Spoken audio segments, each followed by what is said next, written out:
Kamusta po mga katambay? Si Kamanong po sa Tambayang Makabayan. Ito po, meron naman tayong bagong kukumentuhan mga katambay. Bago po yun, siyempre, magpapasalamat muna si Kamanong sa nakaagusto po at makaagusto pa ng ating napakaliit na channel, ang Tambayang Makabayan, sa YouTube at sa TikTok. Maraming salamat po mga katambay. Ito po, komentuhan po natin ang banat po ni dating press secretary na si Trixie Cruz Angeles, si Attorney Trixie. Kung ito po ay may banat po sa mga vloggers po na mga tinatawag po niyang Isimada vloggers, ang mga tagapagtanggol po ng administrasyon natin ngayon ni PBBM. Ito po yung sinasabi nila di umano ng mga nakakatanggap ng GCash. Sinasabi po nila di umano. Kaya po mga bulag sa katotohanan, sabi po ng karamihan din po mga hindi bulag sa katotohanan ng mga vloggers. Isa na po dito si Attorney Trixie Cruz Angeles. Ito po ang kanyang banat sa mga Isimada vloggers. Painggan po natin at komentuhan po natin mga katambay. Actually, it's a lesson kasi para naiintindihan natin what is convincing. Ang nakaka-convince po sa mga tao, every person has the innate ability to understand what is logical and what isn't. So kahit sabihin nitong mga to, ikaw ang pangit mo, o kaya ikaw ang bitter mo, I can even accept that. Pwede ko pang sabihin, sige, bitter na ako. Sige na, pangit na ako. Everything I can say yes to that. But it does not negate the arguments that I have made. Ibig sabihin, yung sinasabi ko tungkol dun sa logic and reasoning ng akbayan, yung mga pagkakamali ng kanilang statement, all of that stands. Pag nag-resort sila to ad hominem, they are also saying, tama ka, pero naiinis pa rin ako sa'yo. Yun lang po yun. And you know, there's nothing wrong kung gusto nilang mainis sa akin. Sure, karapatan nyo yan eh. Hindi ko naman pwedeng i-govern ang inyong mga, ang inyong mga feelings and emotions. Gayon pa man, nakikita ko na siguro kailangan bumalik kayo sa college. Kasi dati, ewan ko sa inyo ha, pero sa UP, requirement po ang logic. Philo 1 sa amin yon. So, parang nang sa gayon, kailangan para tumaas ang antas ng pagkakaintindi natin ng mga polisiya ng gobyerno on things that govern us even in our daily lives.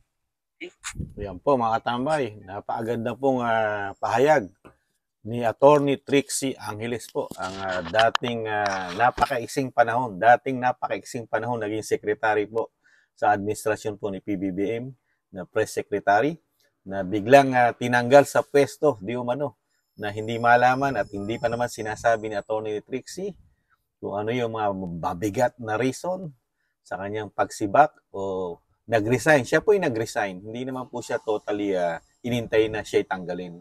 Nag-resign po si Attorney Trixie sa gabinete po ni PBBM.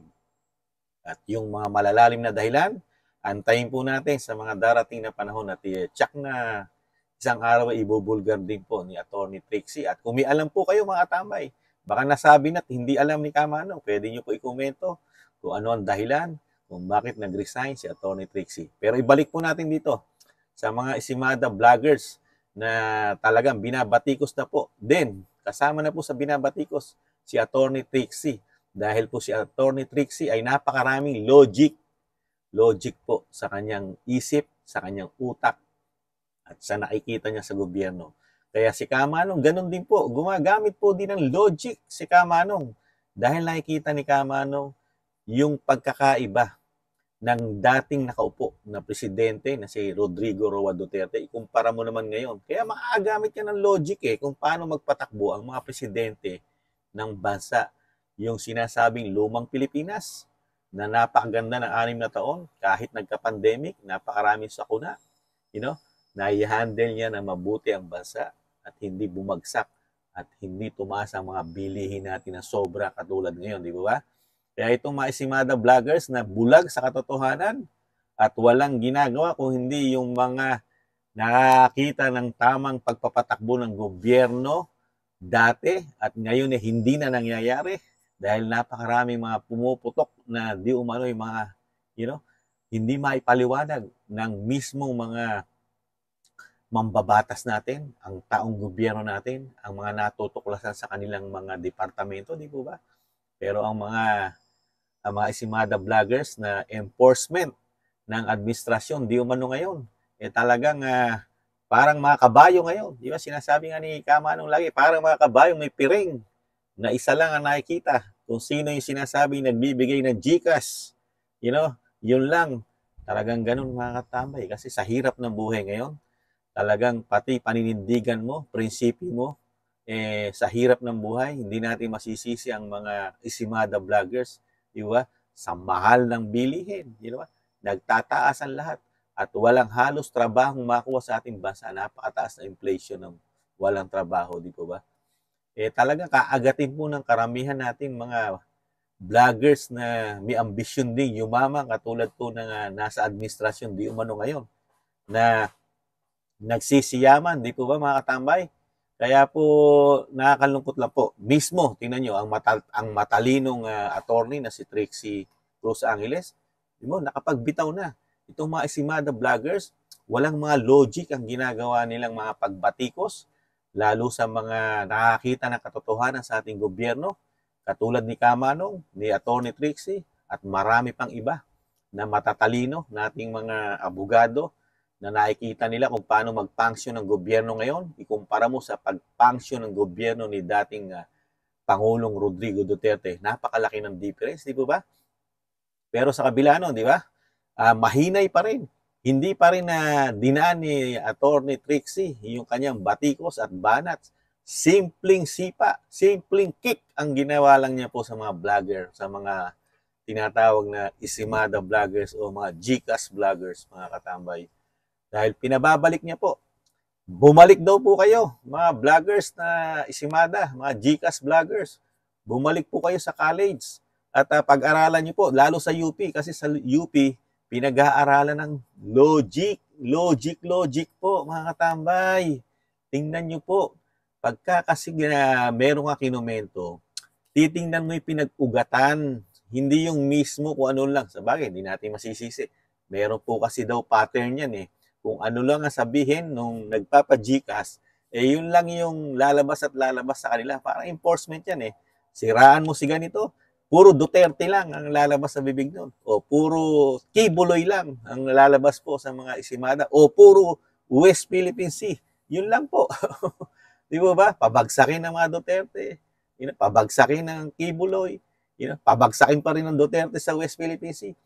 Pero yung mga issue ng bayan na talagang pera ng bayan ang nakukurap, di umano.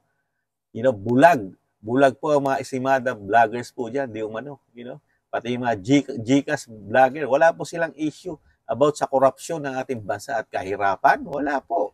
Wala po silang pakialam sa nagtataas ang bilihin natin at napakahirap na trabaho sa ating bansa.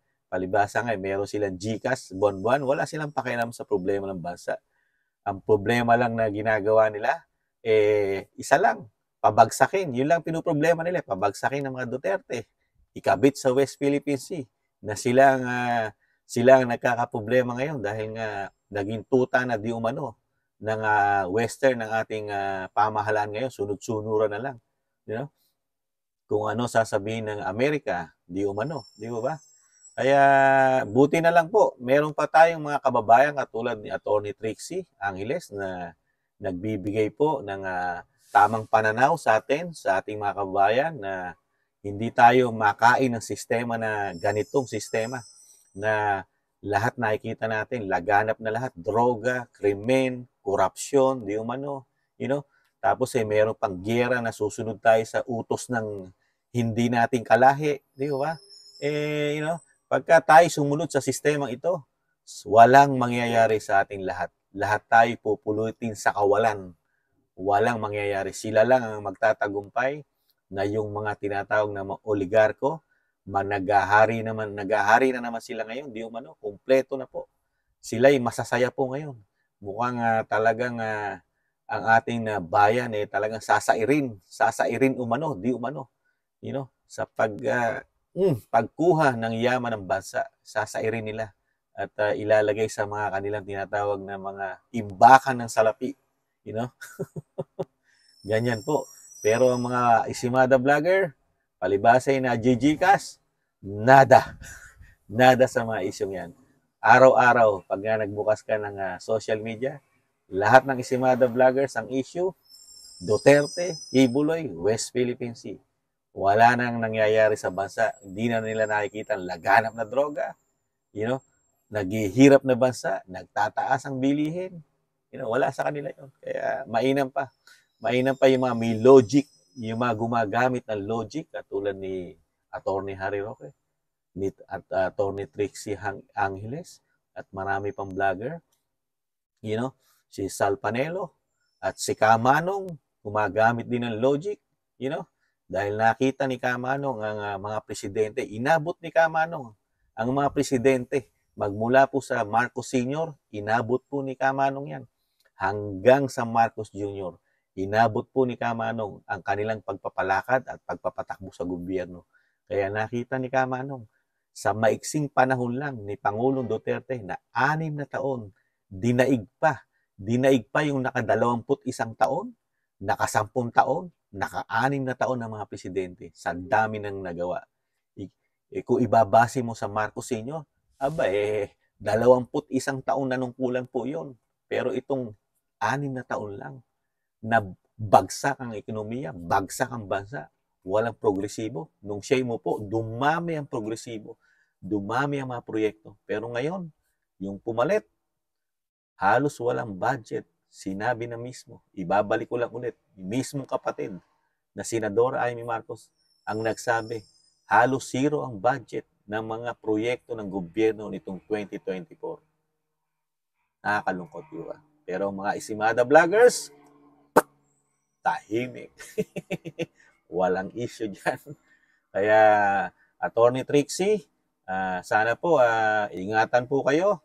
Lalo po ngayon, medyo nagkakaproblema po ang mga nasa opposition po, katulad nyo na isang bumabanat at nagsasabi ng katotohanan sa ating bansa.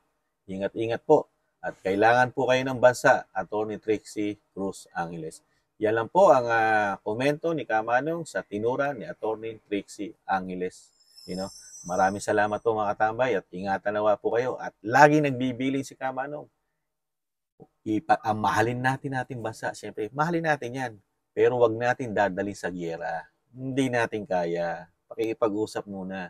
Diskarte muna ni dating Pangulong Rodrigo Roa Duterte. Kaibigan ng lahat, di ba? At syempre, tis-tis pa lang tayo. Tis-tis muna tayo mga tambay. Tis-tis. May darating pang pag-asa at makakabangon pa tayong muli. Yun po ang asahan natin. Tis-tis lang. Paalam po mga tambay. Sa muli po. Si Kamanong. Bye-bye.